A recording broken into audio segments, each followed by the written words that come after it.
Hello students, good morning. Suman Kumar, lecture mathematics, Government Senior Secondary School, Jajjakothi district Chamba. जैसा कि हम सभी को विदित है कि हमारा देश या पूरा संसार आज एक अनोखी बीमारी से कोविड-19 कहा जा रहा है से ग्रसित है, जिसके कारण समस्त प्रदेश और देश के स्कूल में अध्ययन रुका हुआ है। परंतु दूसरे संसाधनों से आपको शिक्षा प्रदान करने का जो निर्णय लिया है, उसी के मद्देनज़र मैं आपके समक्ष +2 कक्षा का चैप्टर नंबर 2 एक्सरसाइज 1.1 जो इन्वर्स ट्रिग्नोमेट्रिक फंक्शन है उसकी इंट्रोडक्शन और एक्सरसाइज 1.1 लेके आपके समक्ष प्रस्तुत हुआ हूँ। तो ध्यान से इसको समझिए। जो भी आपके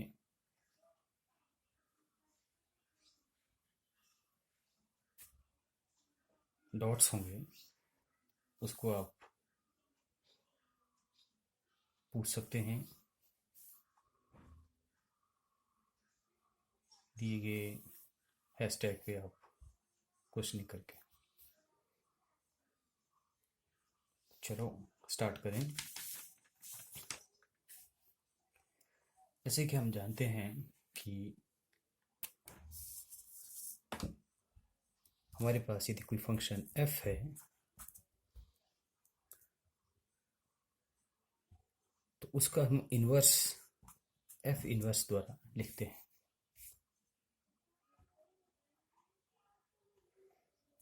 तो इन्वर्स फंक्शन का इन्वर्स करने से पहले मैं सबसे पहले आप लोगों को वो 2 कंडीशंस बता दूं जिस पर ये फंक्शन और इन्वर्स फंक्शन निर्भर है।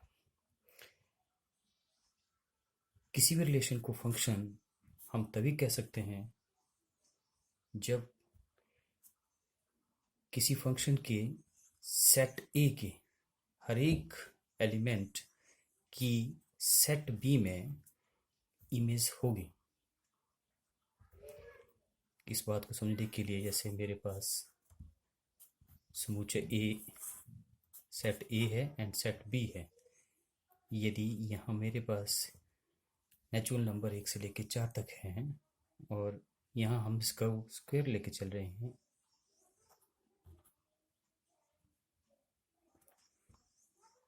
एक का स्क्वायर 1, 2 का स्क्वायर 4, 3 का स्क्वायर 9, लेकिन इस 4 के लिए इस P में कोई इमेज नहीं है, तो ये फंक्शन की स्थिति में नहीं है, क्योंकि फंक्शन की परिभाषा के अंतर्गत जो समुच्चय A है, सेट A है, इसकी प्रत्येक एलिमेंट के लिए कोई ना कोई इमेज B में होनी चाहिए।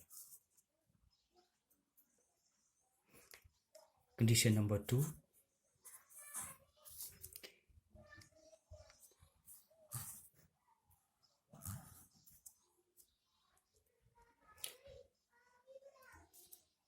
किसी भी समुच्चय के लिए समुच्चय A के लिए समुच्चय B में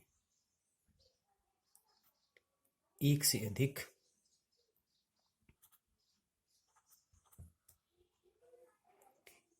अधिक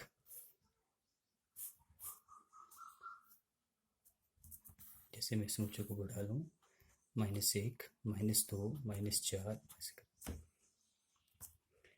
या इसको हम फिर से देखें। मान लीजिए कि मेरे पास समुच्चय A है 1, 2, 4, 9, 16 और समुच्चय B है -1, 0, 1, 2, -2, 3, -3 एंड सो ऑन। अब यहाँ देखिए कि हम स्क्वायर कर लें ये समूचे ए समूचे बी, एक इसका स्क्वायर भी है, इसका स्क्वायर भी है, 4 इसका भी है, इसका भी है, 9 इसका भी स्क्वायर है, इसका भी स्क्वायर है। ए के प्रत्येक एलिमेंट के लिए यहाँ एक से अधिक इमेज है। यदि ऐसी स्थिति आती है तो भी ये फंक्शन नहीं दिखाता। ये रिलेशन है बल्कि फंक्शन है। तो हम पढ़ रहे हैं एफ क्या है, फंक्शन है, उसका इन्वर्स क्या लेते हैं, एफ इन्वर्स। ट्रिग्नोमेट्रिक इन्वर्स पढ़ने से पहले मैं पहले बता रहा हूँ कि फंक्शन फंक्शन कब कहलाता है। कोई भी रिलेशन फंक्शन तब कहलाता है जब ए के प्रत्येक एलिमेंट के लिए बी में एक यूनिक इमेज होनी चाहिए। यदि ए के प्रत्येक एलिमेंट के लिए बी में एक से ज़्यादा यदि इमेज है तो वो फंक्शन की परिभाषा को संतुष्ट नहीं करता।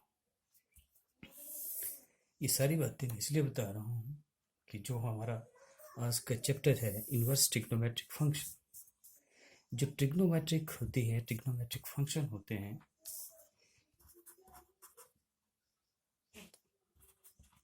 ये इन्वर्टिबल नहीं होते, इनका इन्वर्स एग्जिस्ट नहीं करता। कब? जब वो अपने नेचुरल डोमेन में होता। नेचुरल डोमेन में ऑल रियल नंबर्स। जैसे मैं एग्जांपल लेके आपको बताता हूँ। मेरे पास फंक्शन है sin 30। हम जानते हैं कि sin 30 की क्या वैल्यू आएगी, या sin 60 की क्या वैल्यू आएगी, वर्गमूल 3/2।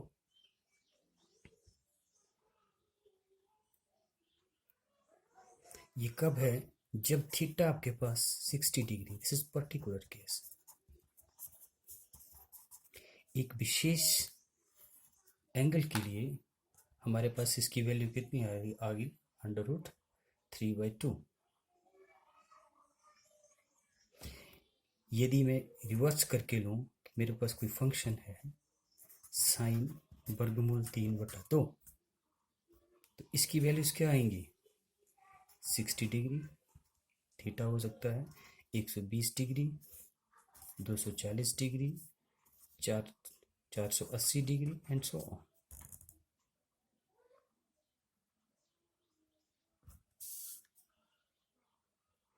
पहली स्थिति का यदि हम सेट के हिसाब से इसको समझना चाहें, सेट ए में हमारे पास क्या वैल्यू है, मान लीजिए बहुत सारी वैल्यूज हैं, हम उनको नहीं लेते, सिर्फ क्या ले रहे हैं, साइन 60 डिग्री। तो यहाँ पे वैल्यूज हैं 1, 1/2, √3/2 एंड 1, 60। सेट ए का एलिमेंट और उसकी यूनिक इमेज ये फंक्शन को सेटिस्फाई करे। लेकिन हम दूसरे दृश्य को देखें,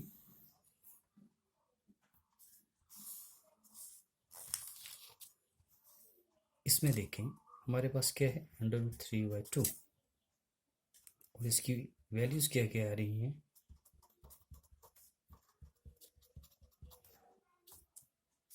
60, 120 एंड सो ऑन। तो जो मैंने दूसरा रिलेशन बताया कि सेट ए की हर एक एलिमेंट के लिए यूनिक अद्वितीय होनी चाहिए, लेकिन यहाँ एक एलिमेंट के लिए बहुत सारी इमेज आ रही है, which do not follows function.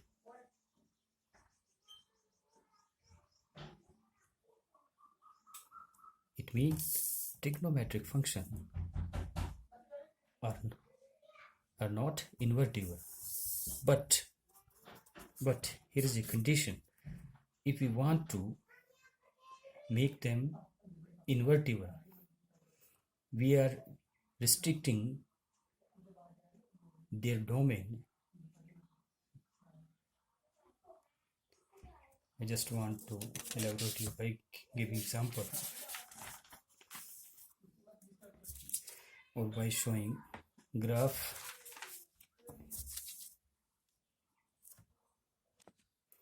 Before doing drawing, first of all,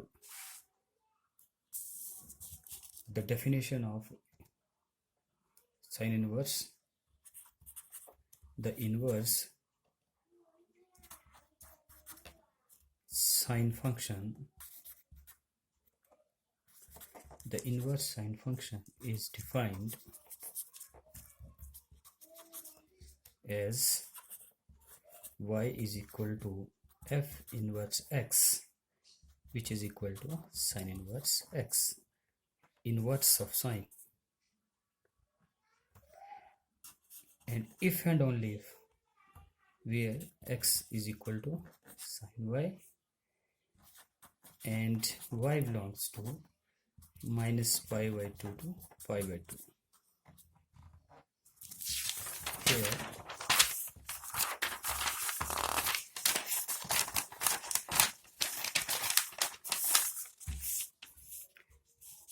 domain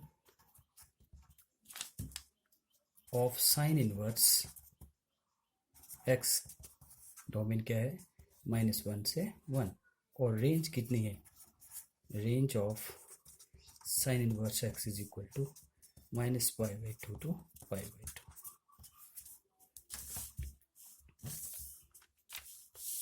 अब देखिए इसका domain -1 to 1, range minus pi by 2 पाई।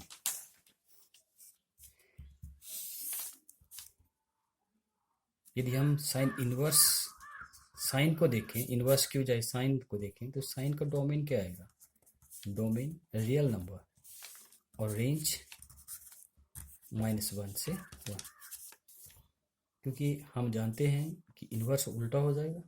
उल्टा मतलब जो रेंज है वो डोमेन हो जाएगी। साइन इनवर्स ए में रेंज डोमेन हो जाती है और डोमेन रेंज बन जाती है। लेकिन यहाँ देखिए रेंज रियल नंबर, हम जानते हैं कि रियल नंबर कहाँ से है, -∞ से लेकर +∞ तक। लेकिन जब हम बात करते हैं उनके नॉर्मल डोमेन में, तो ये इनवर्टिबल नहीं है। लेकिन जब हम उसको रिस्ट्रिक्ट कर देते हैं किसमें, -1 और 1 के बीच में, तो ट्रिग्नोमेट्रिक फंक्शन, जितने भी ट्रिग्नोमेट्रिक रेशो हैं, यदि हम उन पर रिस्ट्रिक्शन लगा दें, then they are become invertible. मैं इसे आपको आलेख के द्वारा बताऊंगा, जैसे मैंने यहाँ पे पहले से आलेख इसका बना के रखा हुआ है।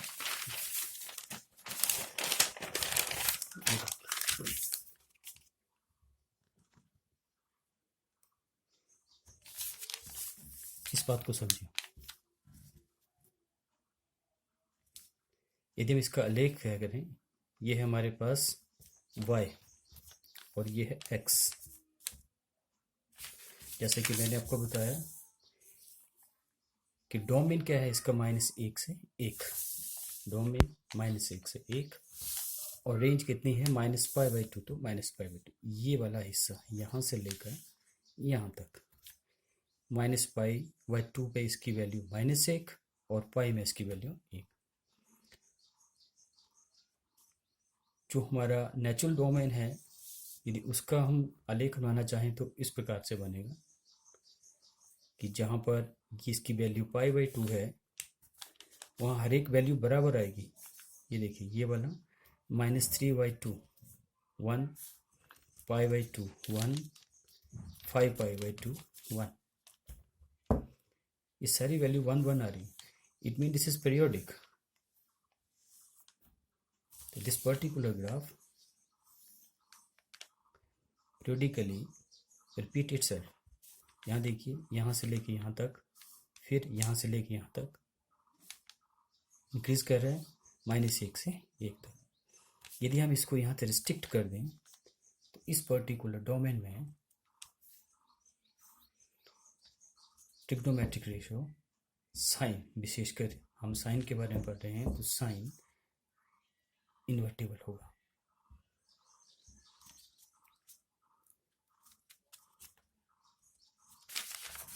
हम रिस्ट्रिक्ट करके, मैं ये बात कर रहा हूँ, इन दोनों के बीच में रिस्ट्रिक्ट कर दिए। यहाँ -π/2 -1, π/2 1। अब जब भी हम ट्रिग्नोमेट्रिक इन्वर्स ट्रिग्नोमेट्रिक फंक्शन की बात करेंगे तो हम रिस्ट्रिक्शन लेके चलेंगे। इस रिस्ट्रिक्शन को हम प्रिंसिपल वैल्यू भी बोलते हैं। यदि वैल्यू उनके पर्टिकुलर डोमेन के बीच में आती है, that is called principal value. Principal value mean the value where the function is defined. We can easily define. I think आप समझ गए होंगे कि मैं क्या कहना चाहता हूँ। यदि हम sine inverse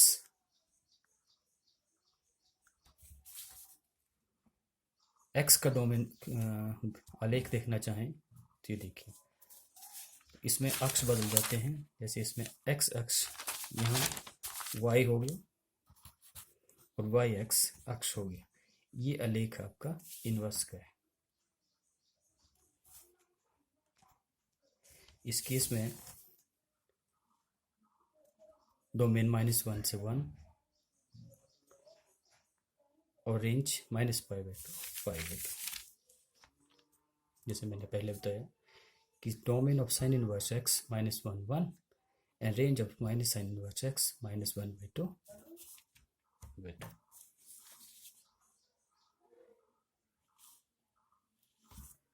okay. Now let us take another trigonometric ratio, which is cos theta.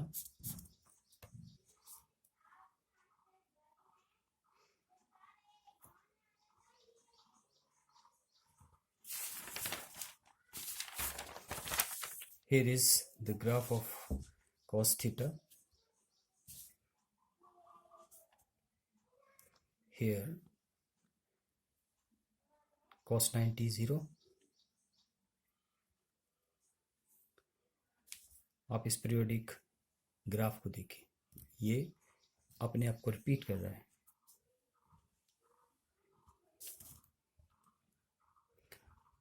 अब बहुत सारे विद्यार्थियों के मन में ये विचार उठ रहा होगा कि साइन में π/2 पर वैल्यू इसकी 1 और -1 आ रही थी, लेकिन कॉस के केस में ये वैल्यू पाई पर बन रही है। ये कहाँ से आया? इसको समझने के लिए हम ट्रिग्नोमेट्रिक रेशियो का प्रयोग करते हैं। हम जानते हैं साइन 0 0 होता है, लेकिन sine π/2 is equal to 1। In case cos theta, cos 0 0 mean हम पाई लेके चल रहे हैं, because we can write it as cos pi plus theta minus theta, then it become 1। इसलिए cos की वैल्यू यहाँ 1 और π/2 पर 0 आ रही है। This is pi and this is π/2. Same here, the multiple of π/2, that is 3π/2 5/2, ये 0 आएगी।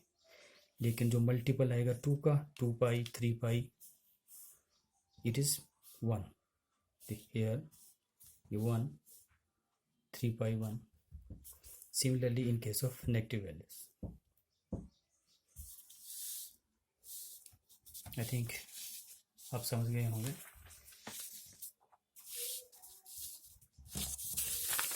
यदि हम cos की बात करें,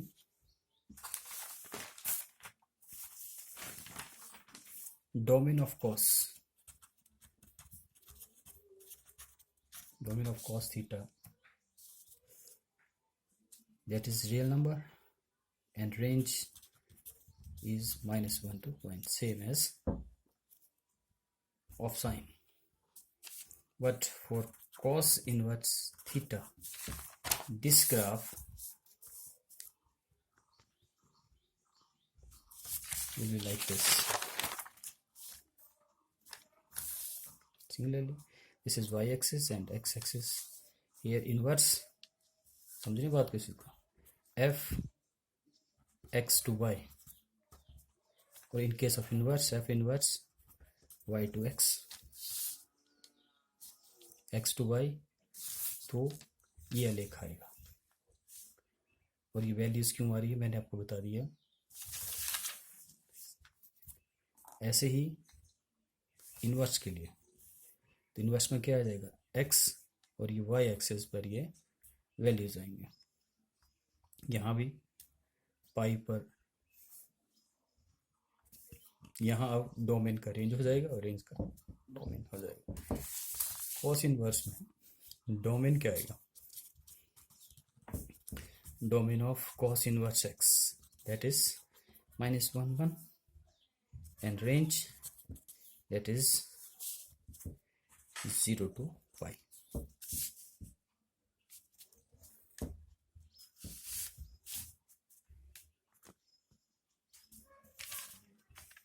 Right, here value is 1, -1, 1, -1.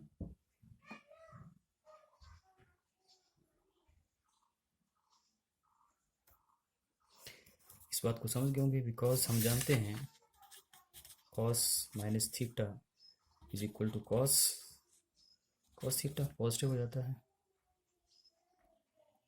या cos pi plus theta.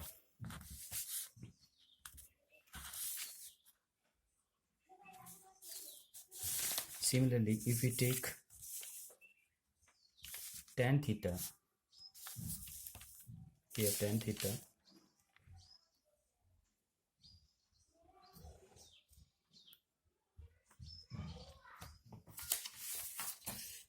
graph like this, here हम जानते हैं कि tan 0 0 and tan 90 infinity।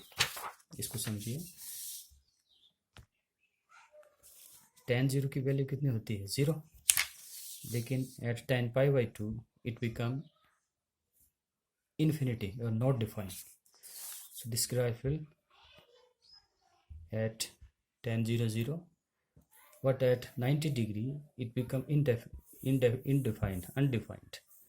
So its value goes to infinity. It's a graph like this in case of positive term and in case of negative.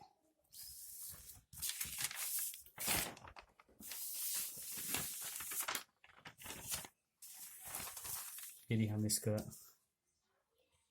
Inverse देखना चाहें तो ये देख लीजिए, इस केस में ये x axis and this is y axis.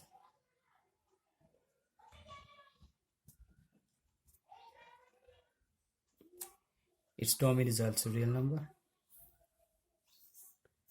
and range is equal to minus pi by 2 to pi by 2. It goes infinity. This is real number. To note it down, domain of tan inverse x is equal to r and range of minus pi to pi by 2 to pi by 2. अब आप समझ गए होंगे कि ये जो हम आलेख दर्शा रहे हैं ये किस लिए दर्शा रहे हैं। अब हम यदि cot थीटा की बात करें, here cot a, it is undefined at 0 degree, तो cot इनवर्स x का आलेख tan से बिल्कुल रिवर्स आएगा। tan में इस स्थिति में है तो cot में इस स्थिति में आ जाएगा। You can just compare it. This is the whole reverse of tan. Okay, here range domain is also real number, and range of cot is equal to 0 to pi. Note it down.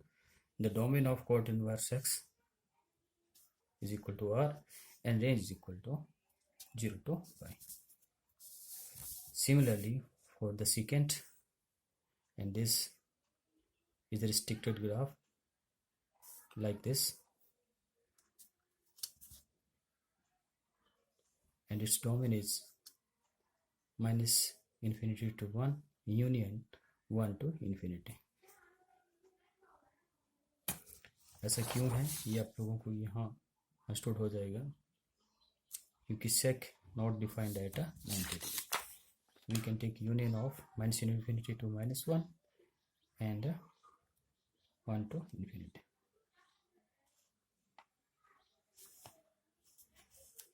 Similarly, range 0 to pi by 2 union pi by 2 to. Similarly for the cosec inverse x, domain is cosec inverse minus infinity to minus 1 union, and this is minus pi by 2, range is minus pi by 2 to 0 union 0 to pi by 2. अब यहाँ पे इस प्रकार से union क्यों ली है, इसके लिए भी सेम रीज़न है यहाँ पे, क्योंकि कोसिकेंट के लिए at 0 degree it become not defined.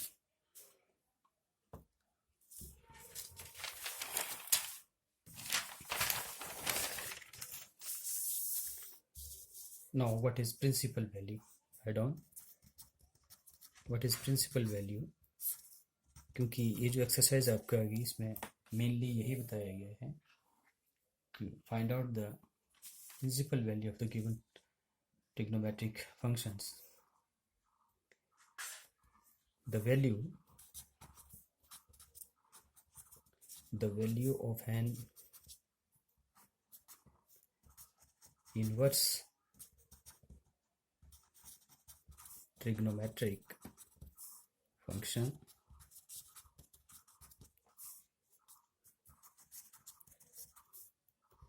which lies in its principal value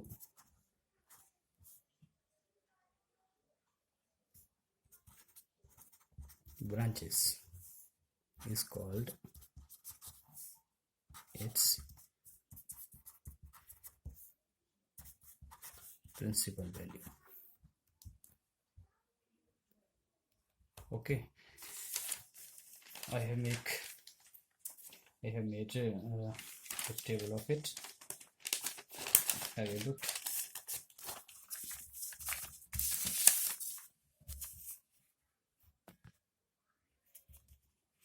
This is function sin inverse x, principal value branch, domain and range.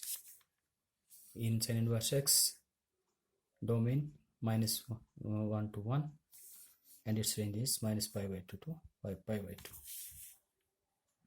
Cos inverse x, domain minus 1 to 1 and range 0 to pi. Similarly, tan inverse x, minus infinity to infinity, that is real number, and its domain is minus pi by 2 to pi by 2. In case of cot inverse x, real number, domain is real number, and range is 0 to pi. In secant inverse, it is 1 to infinity and minus infinity to minus 1. Here we are left in 0. Okay, the reason behind it I just told you just earlier. Similarly here 0 to pi and 0 to pi by 2. Similarly cosecant x, minus 1 to infinity and minus infinity to minus 1, minus pi by 2 to 0 and 0 to pi by 2. Okay, it means minus pi by 2 if we are left in the value of 0, because it is undefined at 0 degree. Okay, now we are taking an example by which you can easily understand.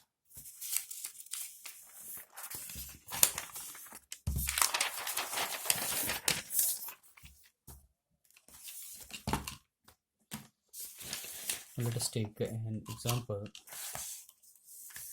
Question is, find the principal value of sine inverse 1/2.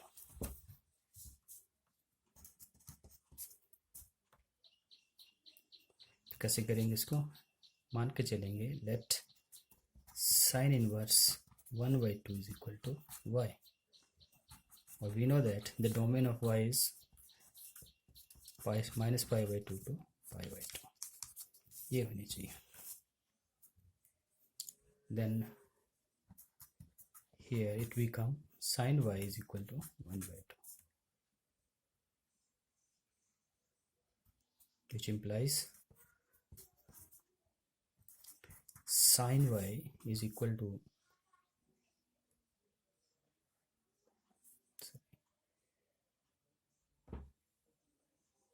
we are taking minus sign,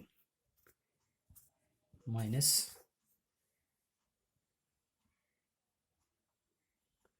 sin y is equal to minus 1/2, and what is its value? It is equal to minus sin pi/6, which implies sin y is equal to sin pi/6, which implies y is equal to pi/6. And here we are taking minus and simultaneously,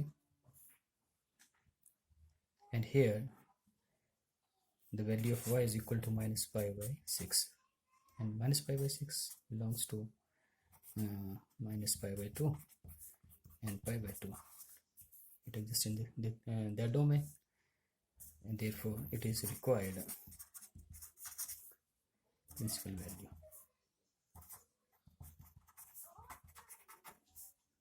That's equal to minus pi/6.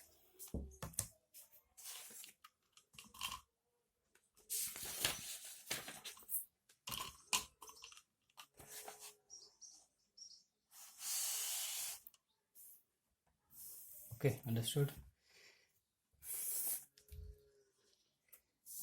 Now I'm going to take another example. Example 2.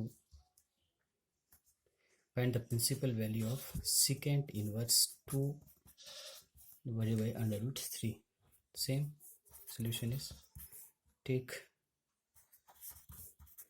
sec inverse 2 upon under root 3 is equal to y.